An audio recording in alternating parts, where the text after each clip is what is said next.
Hello students, कैसे हैं आप सब लोग। उम्मीद करती हूँ सब अच्छे होंगे। आईसीटी वर्सेस क्लास में आपका स्वागत करती हूँ। तो यहाँ पर देखिए, हम पढ़ रहे थे क्लास 7 की हिंदी और हिंदी व्याकरण हम पढ़ रहे थे।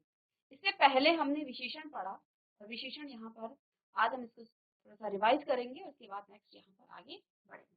तो विशेषण क्या होता है? जो संज्ञा और सर्वनाम की विशेषता बताने वाले शब्दों को हम विशेषण कहते हैं। यहाँ पर जैसे मैंने कुछ शब्द कुछ वाक्य लिखाए हैं और आपको ये बताया कि संज्ञा के स्थान पर जिन शब्दों का प्रयोग आप करते हैं वे सर्वनाम कहलाते हैं और संज्ञा और सर्वनाम की विशेषता बताने वाले शब्दों को हम क्या कहते हैं? विशेषण कहते हैं। एक यहाँ पर पेड़ है और इस पेड़ में फल लगे हैं, आम, और इस आम की अलग अलग यहाँ पर विशेषताएं हैं। ठीक है, तो ये सभी आम की विशेषताएं ही है। ठीक है ना। तो यहाँ पर देखिए, आम रस भरे हैं, आम मीठे हैं, ताजे हैं। यह आम मीठा है, यह आम ताजा है। ये सभी आम की विशेषता है। यहाँ पर आम के लिए रस भरा, मीठा, ताजा आदि शब्द द्वारा आम के गुणों को दर्शाए जा रहे हैं। तो यह क्या है? विशेषता है। परिभाषा में क्या लिखाया था? संज्ञा और सर्वनाम की विशेषता बताने वाले शब्दों को जिसमें आपके गुण, दोष, संख्या, परिमाण आदि आ जाते हैं, प्रकट करने वाले शब्द जो है विशेषण कहलाते हैं। जैसे आपका बड़ा, रस भरा, मीठे आदि उदाहरण जो है इसके क्या है? विशेषण के हैं। अब विशेष्य क्या होता है? संज्ञा और सर्वनाम शब्द की विशेषता प्रकट की जाए तो वो तो आपका विशेष्य कहलाता है। ठीक है ना। शब्द की विशेषता प्रकट की, यानी कि जिस शब्द की आप क्या कर रहे हैं? विशेषता प्रकट कर रहे हैं, वह आपका विशेष्य कहलाता है। अब यहाँ पर जैसे आपको क्या दिया है? 2 किलो चावल दो। ठीक है, इसमें क्या लिखा है? देखो, इसमें आम मीठा है, ये आपका मीठा जो है ये आपका विशेषण है और आम यहाँ पर विशेष्य है। क्योंकि आम की विशेषता बताई गई है तो आम विशेष्य है। अब क्या कहा गया है? विशेषण शब्द विशेष्य से पहले भी आते हैं और बाद में। जैसे यहाँ पर ये दो है ना, ये भी विशेषता है, 2 किलो चावल। ठीक है, तो ये दो भी विशेषता है। ऐसे ही आम खट्टा है, तो आम की विशेषता आम के पीछे दे दी, यानी कि विशेष्य के बाद दे दी है। तो ये भी आपका क्या हो जाता है? ये आपका इस प्रकार से। अब विशेषण के हमने यहाँ पर 4 भेद पढ़े थे। पहला गुणवाचक विशेषण, दूसरा आपका परिमाणवाचक विशेषण। गुण में आपके गुण दोष आ जाएंगे, परिमाण में आप नाप तोल कर सकेंगे, वो आपका परिमाणवाचक में आ जाएगा। ऐसे ही संख्यावाचक विशेषण में आपकी संख्याएं आ जाती हैं और सार्वनामिक विशेषण जिसमें आपका सर्वनाम आता है। एक एक करके हमने पढ़ा था, उसको रिवाइज करते हैं। गुणवाचक विशेषण में क्या होता है? जो विशेषण शब्द संज्ञा और सर्वनाम के शब्दों के गुण दोष बताते हैं उन्हें गुणवाचक कहा जाएगा। जैसे कि भाव हो गया, और भाव में आपका अच्छा, बुरा, वीर, कायर, डरपोक, इस प्रकार के भाव हो सकते हैं। रंग की, हम किसी वस्तु या किसी संज्ञा या सर्वनाम का रंग बताते हैं तो वो भी आपकी गुणवाचक में आएगा। दशा, आकार, समय, स्थान और जो आपके गुण हैं और दिशा है, ये सभी चीजें आपके गुणवाचक विशेषण में आ जाती हैं। ठीक है, इसके बाद सेकंड हमने परिमाणवाचक विशेषण पढ़ा था। जो विशेषण शब्द संज्ञा या सर्वनाम की मात्रा अथवा नाप तोल का बोध कराते हैं उन्हें हम परिमाणवाचक विशेषण कहते हैं। इसके भी दो उपभेद हैं, एक है निश्चित परिमाणवाचक और दूसरा है अनिश्चित परिमाणवाचक। निश्चित जिसमें आप किसी निश्चित वस्तु के, जिसको आप क्या करेंगे? फिक्स कर सकते हैं। जैसे यहाँ पर 3 लड़कियां हैं, 3 बच्चे हैं, तो ये आपके निश्चित है। और यहाँ पर देखिए क्या कहा है? मैंने आज बहुत सारा खाना खाया। ठीक है, तो ये बहुत सारा अनिश्चित है, तो ये आपका क्या हो जाएगा? अनिश्चित वाचक परिमाण, अनिश्चित परिमाणवाचक विशेषण। अब संख्यावाचक विशेषण क्या होता है? ये भी जो है किसी भी संख्या या सर्वनाम की संख्या का बोध करता है, यानी कि विशेषता में आप संख्या बता रहे हैं, किसी की संख्या बताते हैं, तो वो आपका क्या हो जाएगा? वो आपका संख्यावाचक विशेषण कहलाता है। ये भी दो, इसके भी दो उपभेद हैं। जैसे कि परिमाणवाचक विशेषण के दो उपभेद थे, ऐसे ही इसके भी दो उपभेद हैं। वो उपभेद कौन कौन से हैं? निश्चित संख्यावाचक और अनिश्चित वाचक। जैसे वहां पर हमने कहा था कि जिन विशेषण शब्दों से निश्चित संख्या का बोध हो उन्हें निश्चित संख्यावाचक विशेषण कहते हैं, और जिन विशेषण शब्दों से निश्चित संख्या का बोध न हो तो उन्हें अनिश्चित संख्यावाचक विशेषण कहते हैं। ठीक है, अब जैसे यहाँ पर दोनों बहनों ने प्रतियोगिता में, तो ये दोनों जो है निश्चित है संख्या, इनको आप काउंट कर सकते हैं। कुछ है तो यहाँ पर इसको भी आप काउंट नहीं कर सकते हैं, कुछ में आपको अनिश्चित दिया है। अब यहाँ पर लास्ट था सार्वनामिक विशेषण, जिसमें आपका संकेतवाचक विशेषण आ जाता है। तो जैसे कि मैंने कहा कि जब संज्ञा शब्द के पहले, संज्ञा शब्द से पहले यदि कोई सर्वनाम आता है तो वो आपका सार्वनामिक विशेषण कहलाता है। जैसे यह रोहन की पुस्तक है, तो रोहन आपका क्या है? रोहन आपका संज्ञा है और रोहन के आगे यह लिखा है, तो संकेत किया जा रहा है रोहन की पुस्तक की तरफ। ठीक है ना? तो ये जो यह है, ये आपका क्या है? यहाँ पर सार्वनामिक विशेषण है। ऐसे ही यह पुस्तक रोहन की है, तो पुस्तक आपका संज्ञा है और संज्ञा के आगे से सर्वनाम लगा है, तो संकेतवाचक भी कहा जाता है। ठीक है ना? संख्यावाचक और परिमाणवाचक में क्या अंतर है? यहाँ पर हमने कल की क्लास में क्या लिखा था कि जो संख्यावाचक आपका विशेषण है उसको आप गिन सकते हैं, और जो परिमाणवाचक है उसको आप गिन नहीं सकते हैं। उसको आप नाप तो लेंगे लेकिन गिन नहीं सकते हैं। यही दोनों में अंतर है। ठीक है? इसके बाद हमने पढ़ा सर्वनाम और सार्वनामिक विशेषण में क्या अंतर है। तो सर्वनाम क्या होता है? जिस शब्द को आप संज्ञा या संज्ञा के स्थान पर प्रयोग करते हैं वो आपका सर्वनाम हो गया। और सार्वनामिक क्या होता है? विशेषण जिसको आप संज्ञा के आगे से, संज्ञा से पहले आप प्रयोग करते हैं वो आपका सार्वनामिक विशेषण कहलाता है। यही दोनों में अंतर है। तो उदाहरण भी हमने कल की क्लास में पढ़ लिया था। ठीक है? अब प्रत्ययों के योग से कल की क्लास में हमने ये भी कर लिया था, इसमें आपने एक प्रत्यय जोड़कर जो है संज्ञा से विशेषण बनाना, किस प्रकार से आप संज्ञा से विशेषण बनाते हैं। ठीक है? एक प्रत्यय जोड़कर आप किसी भी संज्ञा को विशेषण में परिवर्तित कर सकते हैं। जैसे अर्थ है, ये आपका क्या है? ये आपका संज्ञा है, और आर्थिक ये आपका विशेषण है। दिन आपका संज्ञा है और दैनिक आपका क्या है?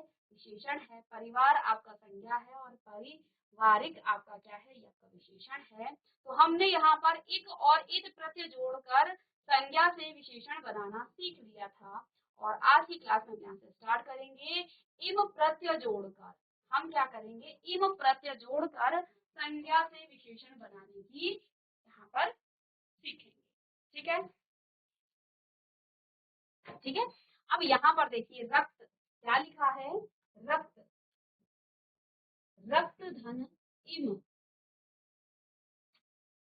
ठीक है? रक्त धन इम। तो देखिए अंतिम वर्ण आपका त है, और देखिए आधा क है, तो ये जो ई की मात्रा है क के साथ भी लग जाएगी। ठीक है? तो हो जाएगा आपका रक्तिम। तो प्रत्यय जोड़ा तो आपको क्या मिला? रक्तिम। ऐसे ही आधन इम, ई की मात्रा इसमें आप इम प्रत्यय जोड़ेंगे। ठीक है? तो ये आपका हो जाएगा आदिम। अधन अंत धन इम, इम प्रत्यय आप जोड़ेंगे तो आपका अन, अब इस तो के साथ छोटी ई की मात्रा लगेगी तो हो जाएगा अंतिम। ठीक है? तो इस प्रकार से यहाँ पर संज्ञा से हमने विशेषण बनाना सीखा। ठीक है? इसके बाद नेक्स्ट है आपका ई प्रत्यय जोड़कर। अब बड़ी ई प्रत्यय जोड़कर आप क्या करेंगे? संज्ञा से सर्वनाम बनाएंगे। कैसे बनाएंगे? देखिए,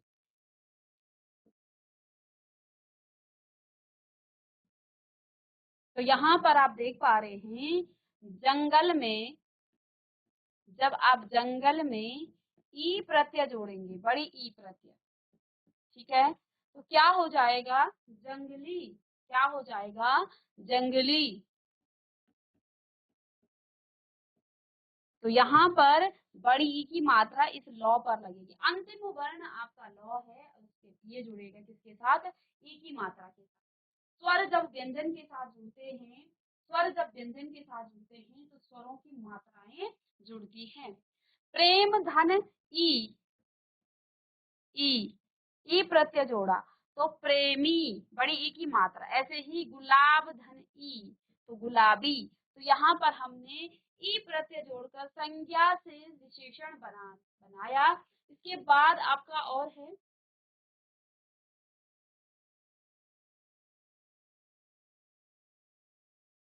ईय प्रत्यय। ईय प्रत्यय नेक्स्ट है यहाँ पर ईय प्रत्यय। देखिए ईय प्रत्यय जोड़ेंगे आप। जाति आपके पास है, जैसे जाति धन ईय। अब ये ई जो है बड़ी ई की मात्रा है, तो अंतिम स्वर का लोप करके आप अंतिम स्वर का लोप करेंगे और इस ईय प्रत्यय को जोड़ेंगे, तो जातीय। ऐसे ही अंतिम स्वर का यहाँ पर कोई स्वर नहीं है, तो ईय प्रत्यय जोड़ेंगे तो क्या हो जाएगा, मानवीय। इस व में बड़ी ई की मात्रा जुड़ जाएगा। ऐसे ही दर्शन में जब आप ईय प्रत्यय लगाएंगे तो क्या हो जाएगा, दर्शनीय। तो इस नौ में बड़ी ई की मात्रा लगेगी, तो ये भी आपका ई आएगा। ठीक है, आगे देखिए ईन, ईन प्रत्यय। तो रंग धन ईन, रंग धन ईन प्रत्यय जोड़ना है तो बड़ी ई की मात्रा हो जाएगा रंगीन। नमक धन ईन, तो नमकीन, तो ये आपका विशेषण बन जाता है। ग्राम धन ईन, ठीक है, तो ये हो जाएगा ग्रामीण। ठीक है, तो ये आपका क्या है, प्रत्यय लगाकर संज्ञा शब्दों को विशेषण में परिवर्तित करना। अब देखिए ईला, ईला प्रत्यय, रस, अब यहाँ पर जैसे रस धन ईला, ईला प्रत्यय जोड़कर, तो ईला देखिए इसमें अंतिम वर्ण क्या है, तो क्या हो जाएगा, रसीला, रसीला।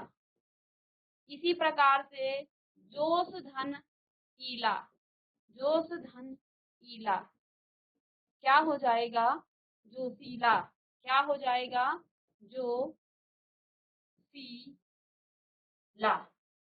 ठीक है, इसी प्रकार से नोक धन ईला, नोक धन ईला, तो इसकी मात्रा जुड़ती है, सभी जानते हैं, तो हो जाएगा नुकीला।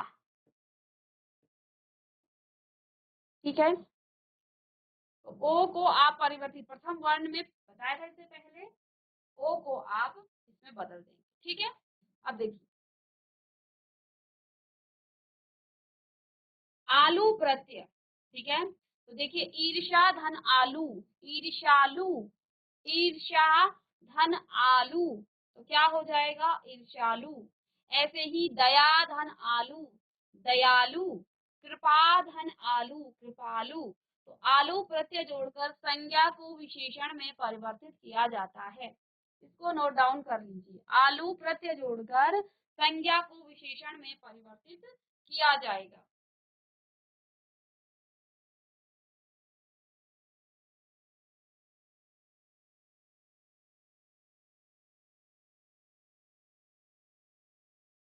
इसके बाद है मय, तो मय प्रत्यय जोड़कर संज्ञा को किसमें, संज्ञा को विशेषण में परिवर्तित किया जाएगा। दुख धन मय, तो क्या हो जाएगा, दुखमय।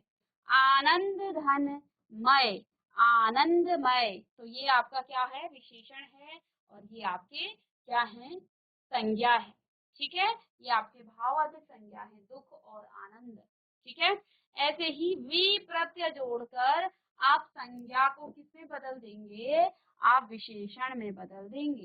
कौन सा, वी, तो क्या हो जाएगा, तप, तपस धनवी, तपस्वी। ऐसे ही मनस धन वी, तो क्या हो जाएगा, मनस्वी। ठीक है, आगे देखिए मान प्रत्यय जोड़कर संज्ञा शब्द को किसमें जोड़ा जाता है, किसमें बदला जाता है, विशेषण में। कौन सा प्रत्यय, मान प्रत्यय, तो बुद्धि धन मान, तो क्या हो जाएगा, बुद्धिमान। इसी प्रकार से गति धन मान, गतिमान, तो मान प्रत्यय जोड़कर संज्ञा शब्द को विशेषण में परिवर्तित किया जाता है।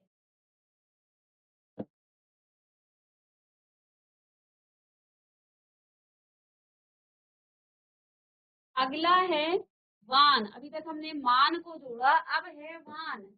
वान प्रत्यय जोड़कर संज्ञा शब्द को विशेषण में परिवर्तित किया जाता है। अब देखिए गुण धन मान, तो आप यहाँ पर जोड़ेंगे मान, तो गुणवान, सॉरी वान। विद्या, विद्या धनवान, विद्यावान।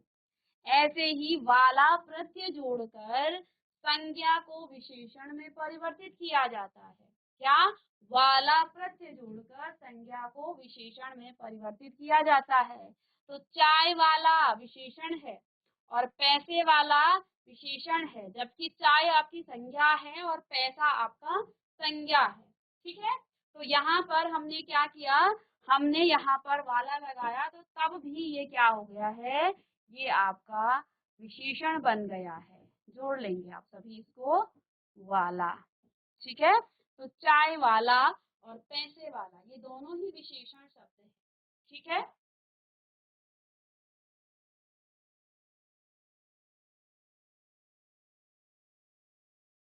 इसके बाद देखिए दार प्रत्यय जोड़कर चमकदार, तो दार प्रत्यय जोड़कर संज्ञा शब्द को आप सर्व विशेषण में बदल सकते हैं, चमकदार। ऐसे ही दुकानदार, तो यहाँ पर ये संज्ञा है और ये आपका क्या है, विशेषण है। ठीक है, इनको आप जल्दी से नोट डाउन कर लेंगे। इसी प्रकार से नाक प्रत्यय जोड़कर संज्ञा से विशेषण बनाया जाता है। तो दर्द धन नाक, दर्दनाक, ये विशेषण है। खतरा धन नाक, तो खतरनाक, तो ये आपका क्या है, नाक प्रत्यय जोड़कर संज्ञा से सर्वनाम विशेषण बनाने की प्रक्रिया। ठीक है, अब मति प्रत्यय जोड़कर, कौन सा, मति, तो बुद्धिमती, बुद्धि धनमती, बुद्धिमती। ऐसे ही श्री धनमती, तो श्रीमती, ये आपके विशेषण हो जाएंगे। इसके बाद है निष्ठ प्रत्यय जोड़कर कर्मनिष्ठ और धर्म धननिष्ठ, धर्मनिष्ठ। यहाँ पर आप लिख सकते हैं, क्या लिख सकते हैं, कर्म धननिष्ठ, कर्म धननिष्ठ, और ये हो जाएगा कर्म कर्मनिष्ठ। ठीक है, तो ये प्रत्यय जोड़ेंगे। ऐसे ही धर्म धर्मनिष्ठ हो जाएगा, ये आपका धर्मनिष्ठ हो जाएगा। ठीक है, जल्दी से आप इसको नोट डाउन भी करते रहिए। ठीक है, अब मय प्रत्यय जोड़कर, मय प्रत्यय जोड़कर संज्ञा से सर्वनाम बनाया जाता है। मय प्रत्यय, कौन सा प्रत्यय, मय प्रत्यय। प्रत्यय कहाँ जुड़ता है, मूल शब्द के अंत में। ठीक है, और उपसर्ग कहाँ जुड़ता है, मूल शब्द के प्रथम में। पहले उपसर्ग जुड़ता है और लास्ट में आपका प्रत्यय जुड़ता है। दुख धनमय, दुखमय। ठीक है, ऐसे ही पाप धनमय, तो क्या हो जाएगा, पापमय। तो ये आपका संज्ञा से क्या बन गए हैं, विशेषण शब्द यहाँ पर बने हैं। इन सभी शब्दों को आप जल्दी से नोट डाउन कर लें।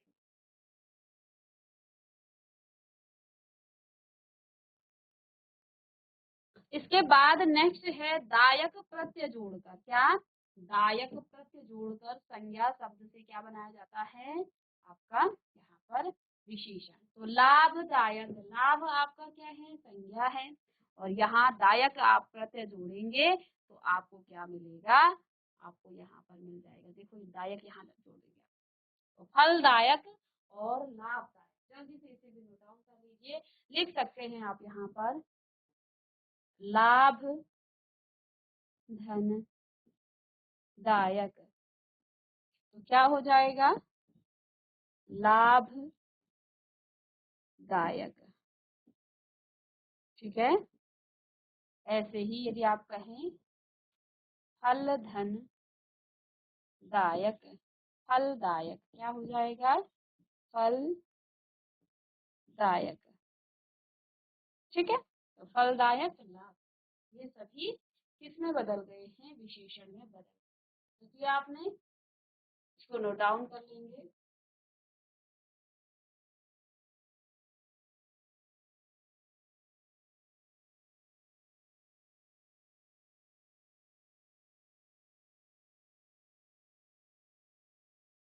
चलिए, अभी तक आपने संज्ञा शब्द से विशेषण बनाया था, वो भी प्रत्यय जोड़। ठीक है, अब आप यहाँ पर सर्वनाम से विशेषण बनाना। यदि आपके पास कोई सर्वनाम है तो उससे आप विशेषण कैसे बनाते हैं वो हम यहाँ पर देखेंगे। तो देखिए, पहला है संज्ञा सर्वनाम से विशेषण। यदि यह है यह आप क्या लिखेंगे, यह आपका क्या है, सर्वनाम है, और ऐसा लिखा है तो वो विशेषण हो जाएगा। वह है तो वह का वैसा, कौन कैसा, हम हमारा, जो जैसा, मैं मेरा, तुम तुम्हारा, तुमसा, और आप आपका। तो ये जो है विशेषण है, इनको आप विशेषण की तरह प्रयोग करते हैं और ये आपके सर्वनाम की तरह प्रयोग होते हैं। तो इसको जल्दी से लिख लेंगे, सर्वनाम और विशेषण। यदि यह है तो यह का ऐसा, वह है तो वह का वैसा, कौन है तो कैसा, हम है तो हमारा, जो है तो जैसा, मैं है तो मेरा, तुम है तो तुमसा, आप है तो आपका। ठीक है, ये सभी शब्द हैं, इनको आप लिख लेंगे। चलिए इसको लिख लीजिए।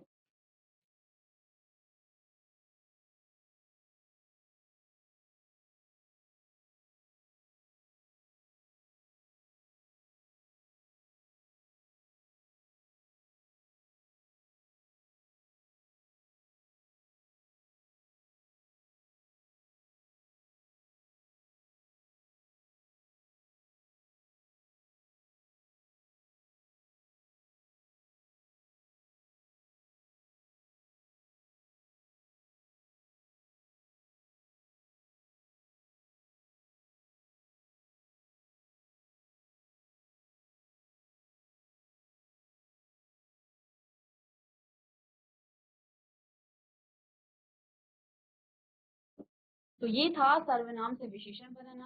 अब है क्रिया से विशेषण बनाना। कुछ क्रिया शब्द हैं, यहाँ पर आप प्रत्यय जोड़कर, ठीक है, यहाँ पे तो सीधे लिखे हुए हैं, लेकिन प्रत्यय जोड़कर आप, जैसे कि बंध धन नीय प्रत्यय आप जोड़ेंगे इसमें, तो क्या हो जाएगा, वंदनीय, बंध धन नीय, पूज धननीय, पूजनीय। ठीक है, यहाँ पर इत प्रत्यय जोड़ेंगे तो पठ धन इत, पठित। ठीक है, कमा ना, तो इसमें आप क्या जोड़ेंगे, ऊ प्रत्यय। ठीक है, तो क्या हो जाएगा, कमाऊ। लूटना, तो एरा प्रत्यय जोड़ा जाता है यहाँ पर, तो क्या हो जाएगा, लुटेरा। खाना, तो ऊ प्रत्यय जोड़ा जाता है, खाऊ। तो ये विशेषण है और ये आपके क्रिया शब्द है। ठीक है, इसको भी आप नोट डाउन कर लेंगे।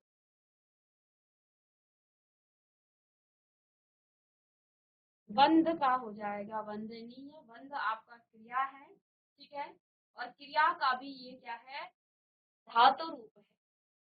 ठीक है,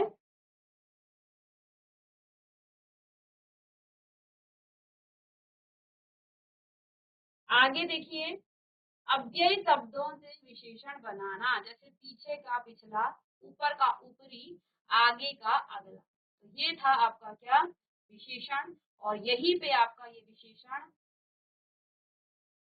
कंप्लीट हो गया है। और इसमें हम कुछ बातें अभी तक जो हमने पढ़ी हैं, थोड़ा सा उसको हम देखेंगे। संज्ञा या सर्वनाम शब्दों की विशेषता बताने वाले शब्द आपके विशेषण कहलाते हैं। इसके चार प्रकार हैं, गुणवाचक, परिमाणवाचक, संख्यावाचक और सार्वनामिक विशेषण। ठीक है, ये चार चीजें हमने पढ़ी हैं।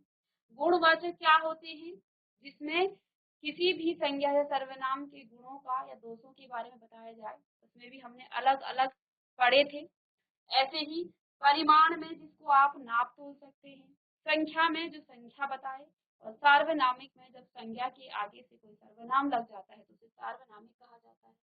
इसके बाद हमने दूसरी चीज क्या पढ़ी कि जिन शब्दों की विशेषता बताई जाती है वे आपके विशेष्य कहलाते हैं। ये भी हमने पढ़ा कि विशेषण और विशेष्य में क्या अंतर है। तो जिन शब्दों की विशेषता बताई जाती है उन्हें विशेष्य कहते हैं। विशेषण शब्द की विशेषता बताने वाले शब्द आपके प्रविशेषण कहलाते हैं। कभी कभी क्या होता है, विशेषण की भी विशेषता बताई जाती है, यानी कि विशेषता की भी विशेषता बताई जाती है। ठीक है, आम मीठा है, क्या कहा गया है, मैं यहाँ पर लिखूं ये चीज, आम मीठा है। तो यहाँ पर मीठा शब्द आपका विशेषण है, आप जानते हैं। लेकिन मैंने क्या कहा है, आम, मैं इधर लिख देती हूँ, आम बहुत मीठा है, बहुत मीठा है। तो यही शब्द यहाँ पर कहा गया है कि विशेषण शब्द की विशेषता बताने वाले शब्द क्या कहलाते हैं? प्रविशेषण। ठीक है, कहलाते हैं। जैसे मैंने क्या कहा, आम मीठा है, तो मीठा शब्द क्या है? विशेषण है। अब मैंने क्या कहा, आम बहुत मीठा है, तो ये जो बहुत शब्द है ना, ये आपका प्रविशेषण है, क्योंकि इसने मीठे की भी विशेषता बता दी कि मीठा कितना है? बहुत है। ठीक है ना, तो ये होता है प्रविशेषण। अब इसके बाद हमने क्या देखा, यहाँ पर सार्वनामिक विशेषण में संज्ञा शब्द के आगे सर्वनाम शब्द लगता है, ये हम पढ़ चुके हैं। तो ये तो एक तरफ से समरी टाइप का, एक सारांश टाइप का था कि जो विशेषण के बारे में हमने क्या क्या इस टॉपिक में हमने जाना। तो यहाँ पर हमने विशेषण की परिभाषा देखी, विशेषण क्या होता है, विशेषण के हमने 4 भेद किए, उन 4 भेदों के बारे में हमने बहुत अच्छे से पढ़ा। साथ ही साथ हमने यहाँ पर विशेष्य के बारे में पढ़ा। प्रविशेषण मैंने आपको बता दिया है, विशेषण की भी जो विशेषता बताए उसे प्रविशेषण कहा जाता है। जैसे यहाँ पर जो ये बहुत शब्द है, ये आपका प्रविशेषण है। क्यों? क्योंकि वो मीठे की भी विशेषता बता रहा है कि मीठा कितना है? बहुत मीठा है। ठीक है, तो ये आपका क्या होता है? प्रविशेषण होता है।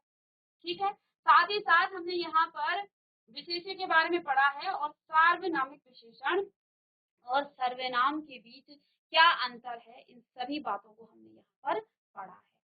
ठीक है, अब इस चैप्टर में जिसको कोई डाउट है विशेषण, क्योंकि ये चैप्टर आपका कंप्लीट हो गया है, तो वो आप मुझसे पूछ सकते हैं। और बाकी मैं आपको ओवरव्यू बता देती हूँ कि एक बार फिर से कि विशेषण क्या है। और तो देखिए, विशेषण क्या है? संज्ञा और सर्वनाम की विशेषता बताने वाले शब्द आपके विशेषण कहलाते हैं। ठीक है, जल्दी से हम इसको क्विक रिकॉल करते हैं। ठीक है, यहाँ पर जैसे आम लगे थे, आम रस भरा भी था, मीठा भी था, और विशेषता भी अलग अलग प्रकार की होती है और उन्हीं के आधार पर उसके भेद भी किए गए हैं। कितने भेद होते हैं विशेषण के? 4 भेद होते हैं। ठीक है, कितने भेद? 4 भेद हमने पढ़े। गुणवाचक, जिसमें आप किसी संज्ञा या सर्वनाम की विशेषता बताते हैं, गुण या दोष बताते हैं। परिमाण में किसी की मात्रा, नापतोल, जिसको आप सकते हैं। संख्यावाचक में आपका संख्या आ जाता है और सार्वनामिक में ये आ जाता है। अब गुणवाचक में भी हमने क्या क्या पढ़ा, जिसमें रंग, आपका भाव, दशा, आकार, समय, स्थान, गुण, ये सभी आते हैं। दिशा, इसको हम क्या कहते हैं? इसको आप क्या कहते हैं? आप इसे कहते हैं गुणवाचक विशेषण। ठीक है, तो इसको हम रिकॉल कर रहे हैं। तो इन सभी शब्दों को आपने लिखा भी होगा और समझा भी है। ठीक है, परिमाण में भी इसके भी 2 उपभेद होते हैं, निश्चित परिमाणवाचक और अनिश्चित परिमाणवाचक, जिसमें आपको किसी चीज का निश्चित परिमाण, अब मैंने कहा कुछ चीनी दे दो तो आप कुछ भी दे देंगे। मैंने कहा भाई आप मुझे 1 किलो चीनी दे दो, तो फिर उस समय आप मुझे क्या करेंगे? निश्चित परिमाणवाचक देंगे, निश्चित नाप तोल करके आप मुझे 1 किलो चीनी देंगे। ठीक है, या आप दुकान में चले गए, तो जहां पर जो है शब्द का एक निश्चित मात्रा का बोध हो, जैसे 2 सेर घी ले आओ, या मैंने आपसे कहा बच्चों जाओ 2 किलो चावल लेके आओ, तो आप 2 किलो चावल लेके आ जाओगे। मैं कहूंगी बच्चों आप कुछ चावल लेके आओ, तो आप कितना लेंगे? कोई अनिश्चित, मैंने निश्चित नहीं बताया। ठीक है, तो आप 4 भी ले सकते हो, 1 भी ले सकते हो, तो वो अनिश्चित है, या एक मुट्ठी भर भी ले सकते हो, तो वो अनिश्चित है। ठीक है, ऐसे ही संख्यावाचक के भी 2 उपभेद होते हैं। संख्यावाचक होता क्या है? जो संख्या का बोध कराता है और विशेषता बताता है संज्ञा या सर्वनाम की संख्या के आधार पर। तो इसके भी 2 भेद हैं, निश्चित और अनिश्चित। इसमें भी निश्चित संख्या होगी तो वो आपका निश्चित में आ जाएगा, और अनिश्चित होगा तो आपका अनिश्चित में आ जाएगा। अंतिम यहाँ पर हमने क्या पढ़ा था? सार्वनामिक विशेषण या संकेतवाचक विशेषण, जिसमें हम संकेत करते हैं, इंडिकेट करते हैं किसी चीज के बारे में। ठीक है, तो यहाँ सबसे बड़ी बात कि संज्ञा के आगे से यदि विशेषण शब्द, सर्वनाम शब्द आता है, तो वो आपका सार्वनामिक, नाम से ही बता रहा है। ठीक है ना, ये क्या है? सार्वनामिक आपका विशेषण है। संख्यावाचक और परिमाणवाचक में क्या अंतर है? देखिए, संख्यावाचक में आपका संख्या आता है जिसको आप गिन सकते हैं, परिमाणवाचक को आप गिन नहीं सकते हैं, उसको आप नाप तोल सकते हैं। ठीक है ना, तो ये दोनों में अंतर है। इसके बाद हमने पढ़ा सर्वनाम और सार्वनामिक में क्या अंतर है। तो सर्वनाम संज्ञा और संज्ञा के स्थान पर जिन शब्दों का प्रयोग होता है वो सर्वनाम, और संज्ञा के आगे से जब सर्वनाम का प्रयोग होता है तो वो सर्वनामिक विशेषण। तो मैं इसको कई बार आपको रिपीट करके आपको बता दिया है।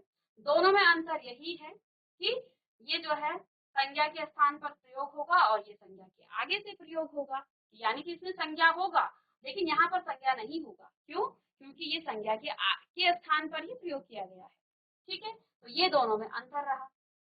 ठीक है, इसके बाद तो हमने प्रत्ययों से जो है क्या बनाना, विशेषण बनाना सीखा है। ठीक है, तो अब इस चैप्टर में, इस टॉपिक में किसी को कोई डाउट हो तो पूछ सकते हैं, या फिर आप नेक्स्ट क्लास में मुझे पूछ सकते हैं। ठीक है, तो इसी के साथ आपका जो विशेषण टॉपिक था वो भी खत्म हो गया है, और उम्मीद करती हूँ सभी बच्चों को ये समझ में आया होगा। मिलते हैं नेक्स्ट लेक्चर में, तब तक के लिए thank you and have a nice day.